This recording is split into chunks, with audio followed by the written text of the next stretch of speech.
Halo Sobat Joker, kembali lagi bersama saya Jelas Joker yang akan mereview beberapa saham yang layak kita pantau untuk esok hari. Dan terdapat 30 emiten menarik dari anggota Sobat Joker Trader yang request emiten yang menurut teman-teman Sobat Joker layak untuk dipantau. Sebelumnya, jika teman-teman tertarik dengan ulasan saham yang saya lakukan, bisa like, komen, dan subscribe channel YouTube ini, atau juga bisa bergabung di grup Telegram dan lini masa Stockbit yang linknya saya sudah sediakan di deskripsi video ini. Baik, langsung saja kita mulai review yang akan saya berikan. Yang pertama kita akan membahas Composite. Posisi Composite sesuai dengan review sebelumnya, dia mampu bergerak melewati area break bullish di 6.665 dan close di 6.675. Potensi selanjutnya akan menguji area 6.694 kembali yang merupakan area all time high. Di mana area all time high sebelumnya false break di tanggal 12 November. Secara MACD dan RSI sendiri masih mengindikasikan distribusi. Dengan volume yang mengalami pengurangan dari jumlah transaksi, saya pikir momentum untuk menutup di atas all time high-nya di esok hari cukup berpeluang. Baik, saham pertama yang akan saya review ada saham Globe. Posisi saham Globe di sini saya pikir ada dua rentang harga di 205 dan 199 yang bisa kita jadikan potensi entry untuk saham fast trade di emiten ini. Taking profit di 216, 224 dan 235. Dan teman-teman bisa berjaga-jaga jika dia melewati area 197 atau 195, teman-teman bisa mengambil posisi untuk cut loss. Secara MACD dan RSI sendiri memang masih mengindikasikan distribusi. Tetapi dengan volume transaksi yang cukup besar pada hari ini, saya pikir akumulasi akan dimulai lagi menuju Golden Cross. Jadi, untuk fast trading di saham Globe, perlu diingat entry-nya di 205 dan 199, taking profit pertama di 216, yang kedua di 224, dan yang ketiga di 235. Area 250 ini merupakan area yang sudah ditutup karena ini merupakan area supply gap sebelumnya. Lalu saham kedua ada saham Arka. Posisi Arka di sini sebelumnya kita membahas posisi pattern cup and handle, tetapi selama dia membentuk area base, saya pikir masih sangat menarik ya, bertahan di atas 64 dan 62. Posisi supply yang akan diuji itu ada di 83 dan 79. Jika dia mampu breakdown di bawah 60, saya pikir hindari dulu untuk saham Arka. Secara MACD dan RSI sendiri sudah mengindikasikan dead cross, dan tren penurunan harga juga sudah menuju area jenuh. Jadi saya pikir layak dipantau dulu selama dia bertahan di angka 64 dan 62 untuk saham Arka. Selanjutnya ada saham Bola. Bola membentuk pola pattern reverse star wedges pattern ya, tetapi ini polanya continuous dan break ya, posisinya sudah break. Jika teman-teman tertarik untuk saham Bali atau Bola ini, selama dia bertahan di angka 720 layak diminati, apalagi dia sudah membentuk area base yang cukup kuat ya. Potensi kelanjutan nanti akan menuju area 820. Kalau kita tarik secara Fibonacci kembali, maka targetnya yang terdekat memang close di 780, kemudian naik kembali ke 885 dan 925. Secara MACD dan RSI sendiri masih mengindikasikan akumulasi. Layak diminati jika mampu bertahan di angka 780 untuk saham Bola. Selanjutnya ada saham PSGO. Posisi PSGO di sini akan menguji kembali ada area supply kecil di sini. Kalau kita lihat dan pas ya. Kalau juga kita tarik di sini, ini merupakan area supply di 238 dan 230 yang sulit ditembus. Dan posisi volume yang cukup besar hari ini, saya pikir momentum untuk pergerakan saham PSGO sangat besar ya. Apalagi dia mampu bergerak di atas 238. Jika dia mampu melewati area 238, maka ini berpotensi membentuk cup and handle, di mana posisi cup nantinya jika kita tarik secara taking profit bisa mencapai area bisa mencapai area 330, dan selebar handle-nya bisa saja mencapai 280 untuk area taking profit di saham PSGO ini. Layak diminati jika dia mampu melewati area 238. Secara MACD dan RSI sendiri memang ingin mengindikasikan akumulasi dengan tren volume yang akan golden cross juga secara MACD. Lalu ada saham NPGF. Posisi NPGF di sini masih bergerak di area demand-nya di 106 dan 103. Jika teman-teman tertarik bisa entry di area tersebut. Area supply masih cukup lama ya. Di sini ada 120 dan 117. Cut loss-nya jika dia mampu bergerak di bawah 99, kita berpotensi menunggu kembali di area base terdahulu di 89 dan 81. Secara MACD dan RSI sendiri masih mengindikasikan akumulasi. Tetapi dari tren yang sangat sepi, apalagi volume transaksinya, saya pikir saham NPGF ini di WNC terlebih dahulu. Jika teman-teman memang tertarik, saya pikir bisa menunggu saja di 89 dan 81 atau di 93. Selanjutnya ada saham MLPL. Posisi MLPL di sini pullback ya. Masuk kembali di angka 306, di 406 dan 342 yang merupakan area demand yang cukup kuat ya. Dan kalau kita lihat low-nya yang di sini hampir sama yang terjadi di tanggal 21 Oktober dan di 17 November. Posisinya akan menguji area break bullish di 380. Dan kalau kita lihat posisinya sekarang ini membentuk double bottom. Double bottomnya akan mengkonfirmasi ketika mampu melewati area 406 itu sendiri. Jika area 406 ini mampu ditembus, posisi yang akan diuji ada area supply gap di 480 dan 514. Secara MACD dan RSI sendiri masih mengindikasikan akumulasi.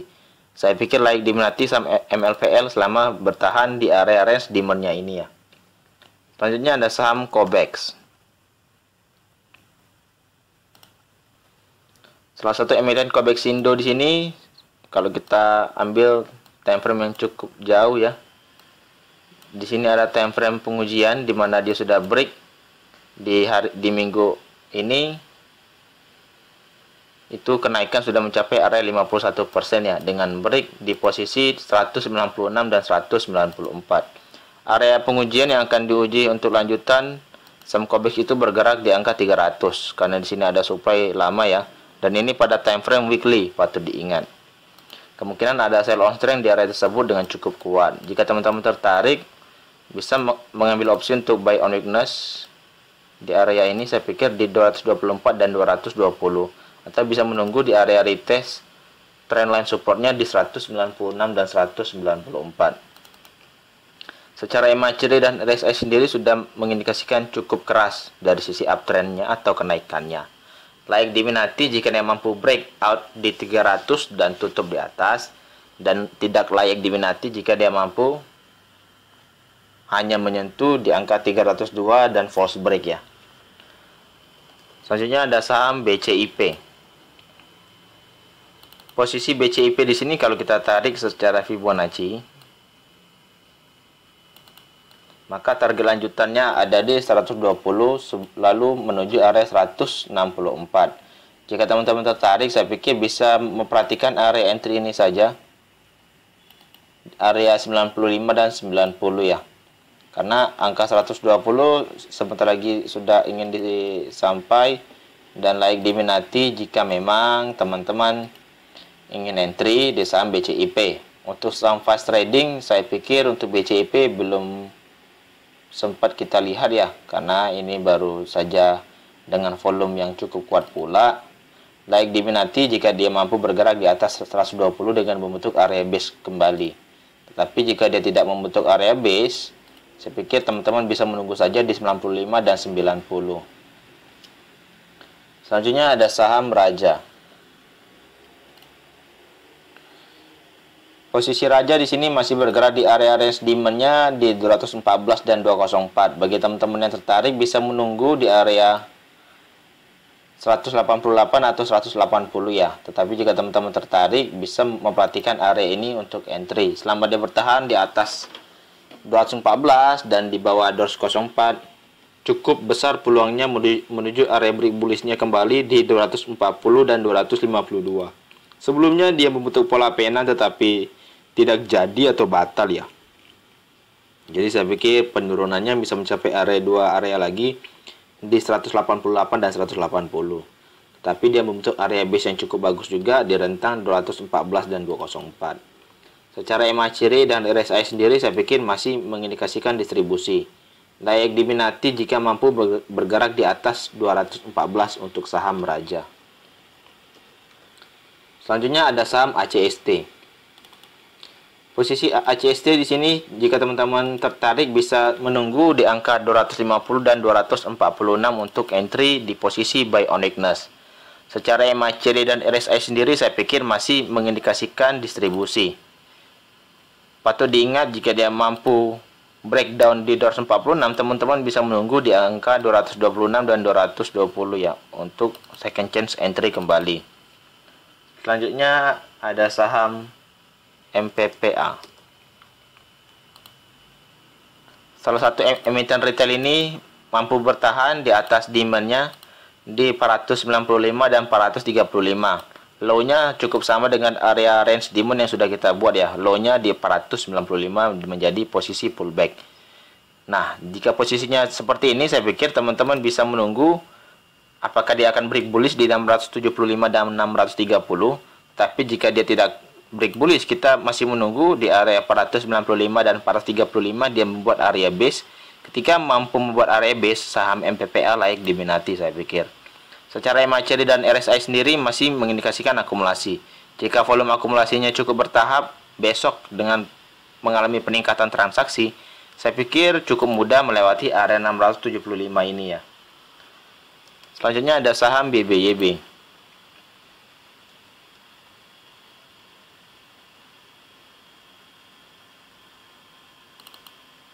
Posisi BBYB patung dihindari dulu, mengapa? Karena dia membuat pola shooting star di sini ya. Dia membuat pola shooting star, dan jika teman-teman tertarik untuk saham BBYB kembali, bisa memperhatikan entry di 1960 hingga 1890 yang merupakan area supply yang kita jadikan di posisi demand saat ini.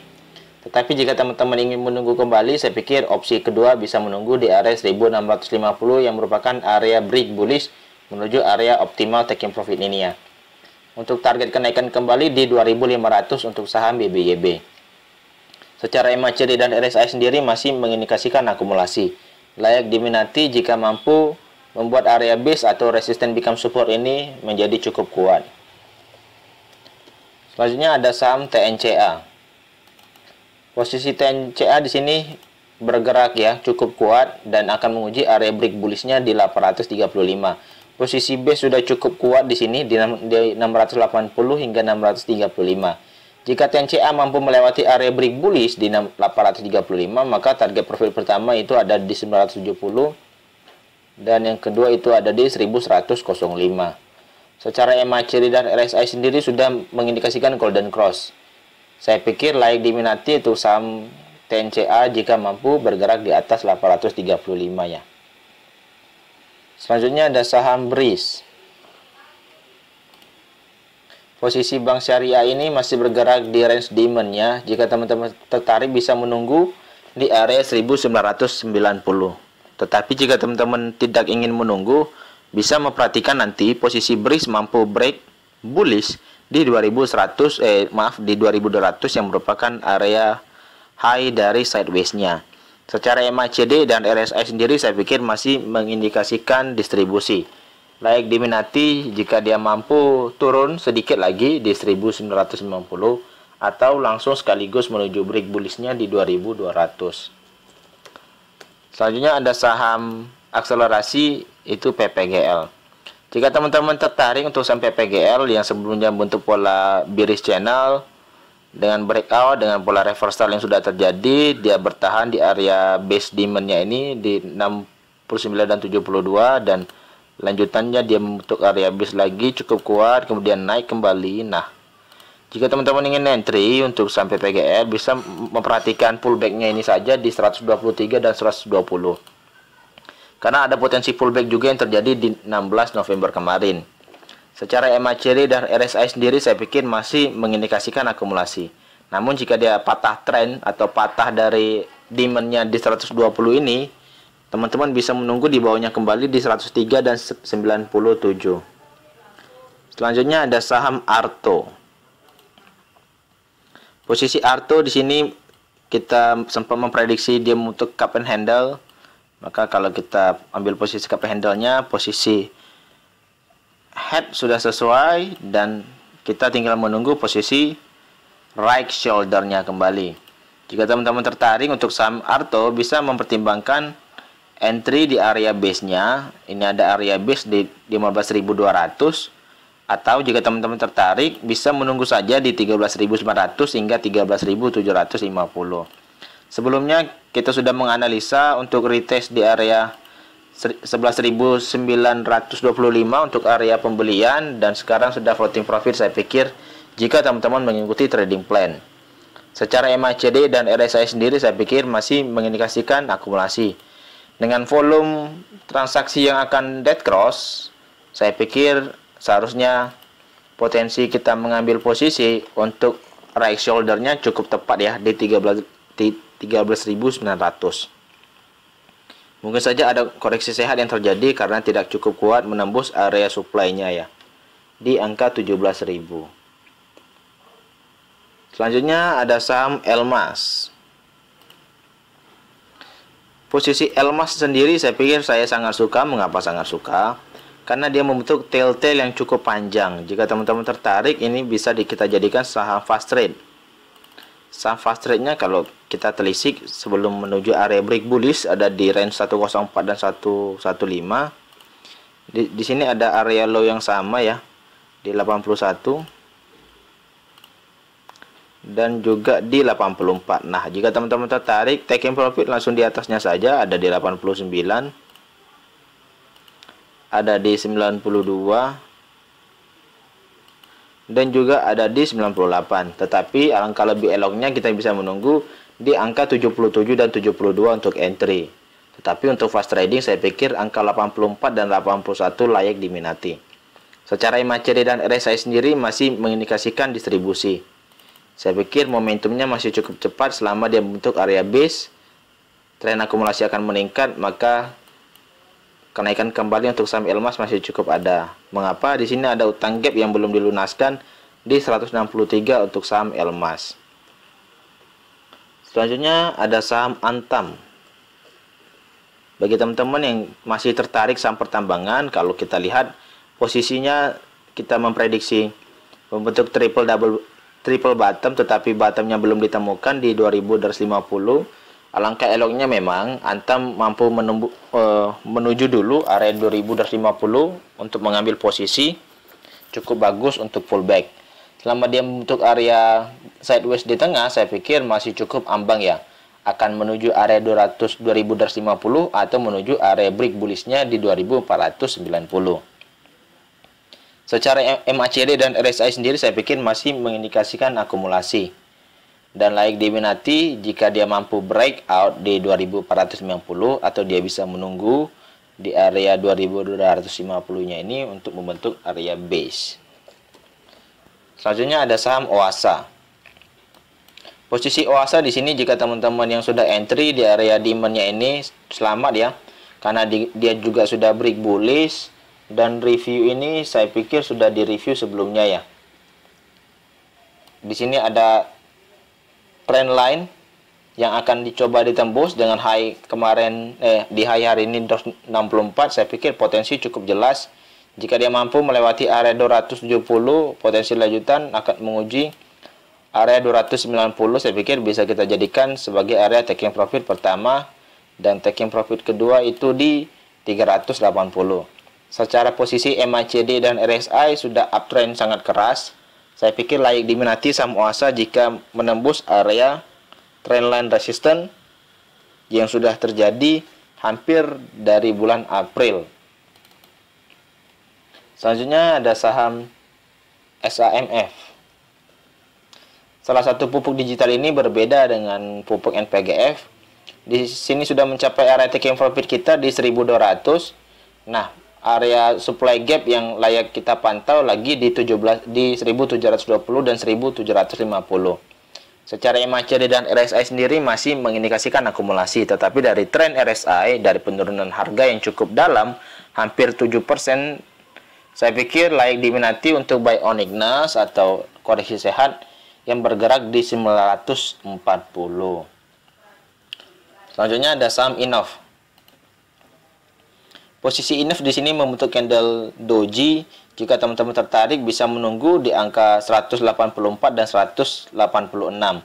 Selama dia tidak bergerak di atas 210 dan 202, saya pikir hindari dulu ya. Tetapi jika dia mampu menyentuh lagi area trendline supportnya ini, karena sudah sering terjadi pullback, like diminati ya. Maka kalau kita tarik ke atas, minimal dia di 182 dan dia di 185.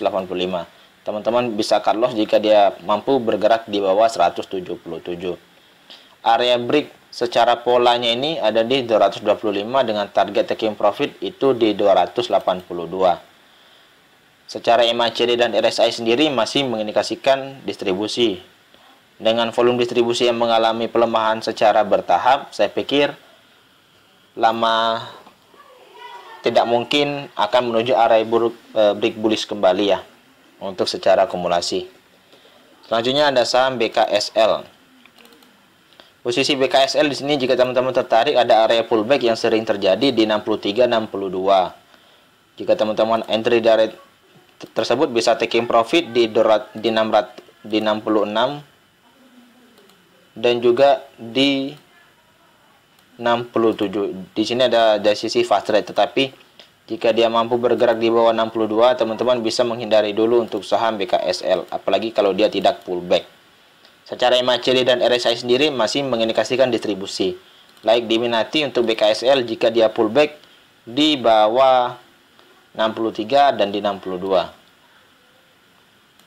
Selanjutnya ada saham Kren. Kren salah satu emiten new swing trade ya, saya pikir. Dan di sini dia membentuk area base di mana pola reversal bearish pattern-nya sudah dimulai. Di sini juga ada pola bullish divergence. Jadi kita tinggal menunggu flow-nya saja, saya pikir. Secara MACD juga sudah bullish divergence ya. Peningkatan yang sudah terjadi, kita berharap dia membentuk area base 1 minggu ke depan di area 92 dan 99. Teman-teman bisa mengambil posisi di area tersebut dengan melakukan akumulasi secara cicil. Area break bullish-nya masih cukup sama di 115 untuk menuju area 128 sebagai area resisten pertama. Dan di sini ada area supply di 151 dan 145 dan supply kedua yaitu di range 168 dan 165. Jika teman-teman tertarik, sekali lagi bisa cicil secara bertahap saja lot-lot kecil di 99 dan 92 untuk saham Kren. Selanjutnya ada saham Hope. Posisi Hope di sini saya pikir hindari dulu selama dia tidak membentuk area base seperti yang terjadi di 110 dan 101.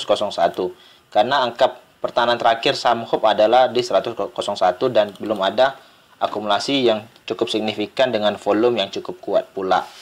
Secara MACD dan RSI sendiri masih mengindikasikan distribusi. Apalagi dead cross pada hari ini baru saja dimulai. Hindari dulu untuk saham Hope ya. Selanjutnya ada saham PTDU. Posisi PTDU di sini close di 171 dengan cukup kuat dan saya pikir area break bullish-nya akan diuji kembali di 179. Jika dia bergerak di atas 179, saya pikir sangat mudah untuk menuju area 188 dan 197. Jika dia mampu bergerak di atas 197, area supply yang akan diuji itu ada di area 223 dan 225. Secara MACD dan RSI sendiri masih memang belum cukup kuat dari sisi akumulasi. Tetapi PTDU like diminati jika dia mampu bergerak di atas 179. Lalu ada saham Kota.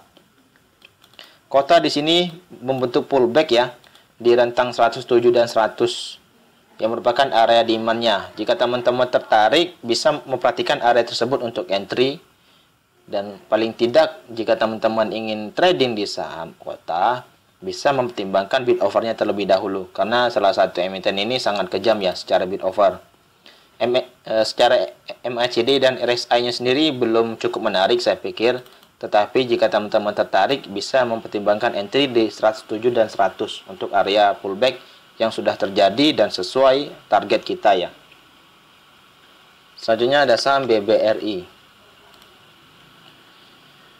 Posisi BBRI di sini bertahan di area support di 4110 dan masuk kembali di area supply di 4210 dan 4170. Jika dia mampu meretest area ini dan cukup kuat, potensi lanjutan untuk kenaikannya saya pikir mencapai 4710. Jika teman-teman belum memiliki saham BBRI, apalagi akan windrash di bulan Desember, biasanya Bank BUMN yang menjadi favorit untuk dipegang. Dan supply pada posisi BBRI saat ini layak diminati untuk entry. Secara MACD dan RSI masih mengindikasikan distribusi, tetapi dengan volume tren transaksi 2 harian terakhir, saya pikir sudah menunjukkan akan adanya reversal di BUMN, apalagi di saham BBRI. Selanjutnya ada saham SCMA. Posisi SCMA di sini, jika teman-teman tertarik, kita bisa menunggu di area 380 dan 376. Selama dia tidak menembus area 408, saya pikir belum ada momentum untuk bullish di saham SCMA. Secara MACD dan RSI sendiri masih mengindikasikan distribusi.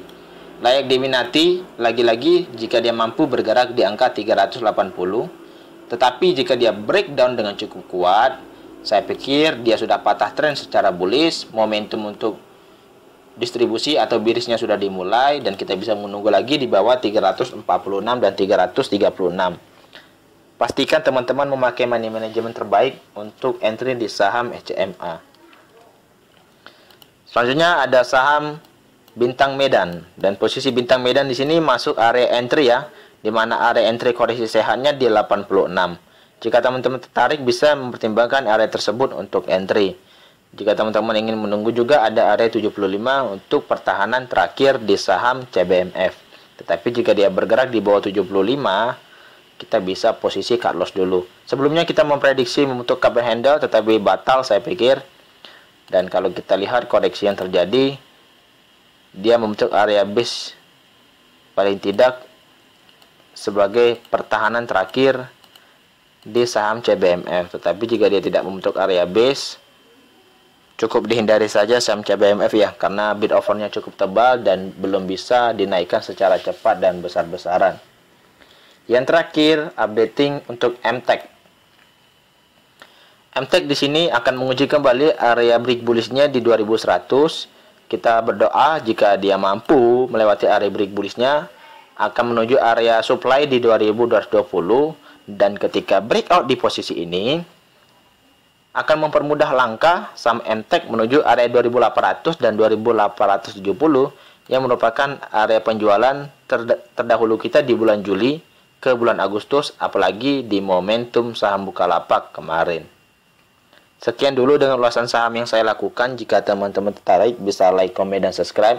Semoga saja review emiten kali ini mampu memberikan cuan bersama untuk sobat joker trader. Saya ucapkan terima kasih.